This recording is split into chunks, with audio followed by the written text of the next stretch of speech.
और इस समय की एक बड़ी जानकारी और मैं दे दूं, इंटेलिजेंस ब्यूरो यानी आईबी की टीम भी रवाना हो गई है थाने के लिए। एक एक करके जो जांच एजेंसीज हैं वो इसमें अपना एक्शन दिखा रही हैं और अब आईबी की टीम रवाना हो गई है। वैभव, बड़ी जानकारी। बिल्कुल बिल्कुल, और ये तय है हर स्तर की जांच की जाएगी, हर स्तर की पूछताछ जो है वो की जाएगी। लोमस हमारे सहयोगी हमारे साथ जुड़ गए। लोमस, एक बार बताइए जरा क्या अपडेट आ रहे हैं, लगातार ये तस्वीरें भी हम पहुंचा रहे हैं दर्शकों तक। लोमस। बिल्कुल मृदुल, साफ तौर पे आईबी की टीम भी रवाना हो चुकी है थाने के लिए। साफ तौर पे अभी हम यहाँ पे संसद मार्ग थाने पे मौजूद हैं और यहाँ पे जो बाहर में प्रोटेस्ट कर रहे थे 2 लोग, उनको डिटेन करके रखा गया और साफ तौर पे यहाँ पे पुलिस के अधिकारी भी अंदर मौजूद है, उनसे लगातार पूछताछ की जा रही है।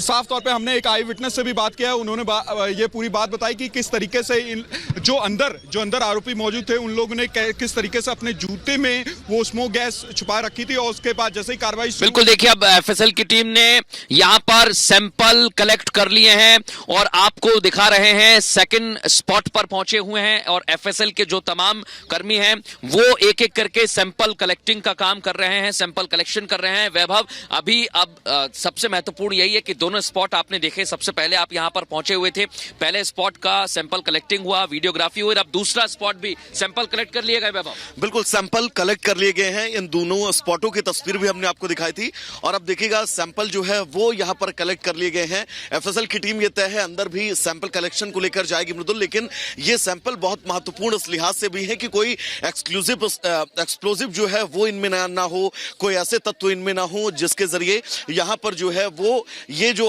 यहां पर प्रदर्शन किया गया, इस प्रदर्शन के दौरान जिस स्प्रे का इस्तेमाल किया गया वो बहुत ज्यादा घातक की कैटेगरी का तो नहीं था। ये वो तमाम सवाल है जिन सवालों के लिए एफएसएल की टीम यहां पर जो है वो स्पॉट पर पहुंची है और ये बहुत महत्वपूर्ण है। सैंपल कलेक्टिंग के बाद जो इलाका है उसको भी देखिए मापा जा रहा है, उसकी भी जो एक एक चीज है उसकी जांच की जा रही है। और बड़ी और अहम जानकारी इस समय दर्शकों को दे दें कि आरोपियों के पास संसद में एंट्री का पास था, संसद में एंट्री का पास आरोपियों के पास था और जो सांसद हैं उनके तरफ से, उनके कार्यालय की तरफ से उन्हें यह पास दिया गया था। इसी वजह से सबसे बड़ी चूक वैभव माना जा रहा है। एक एक करके तमाम बड़ी जानकारी मिल रही है और आरोपियों के पास भी ये पास था, यानी चूक बहुत अहम और बड़ी हुई है। बिल्कुल, आप संसद के अंदर अगर जाने की बिना पास की कोशिश करिए, आपको शायद गेट पर भी नहीं खड़े होने दिया जाएगा। सदन के अंदर जाना, उस वेल में बैठना जहां पर दर्शक दीर्घा में बैठना, मौके का इंतजार करना, क्योंकि मृदुल जो लोग उनके पीछे मौजूद थे वो भी दर्शक दीर्घा में बैठे थे, उनसे हमने बात भी की थी। उनका कहना था कि उन्हें ये लगा कि एट अ टाइम जो आगे वाला शख्स है वो नीचे शायद ढकेला है उसको, लेकिन पीछे दूसरा शख्स भी कूदता है, उसी दरमियान दूसरा शख्स कूदता है और वो नारेबाजी सदन के अंदर करने लगता है। आपके पास अगर संसद का पास भी था तो आप क्या फिजिकल फ्रिस्किंग नहीं हुई है?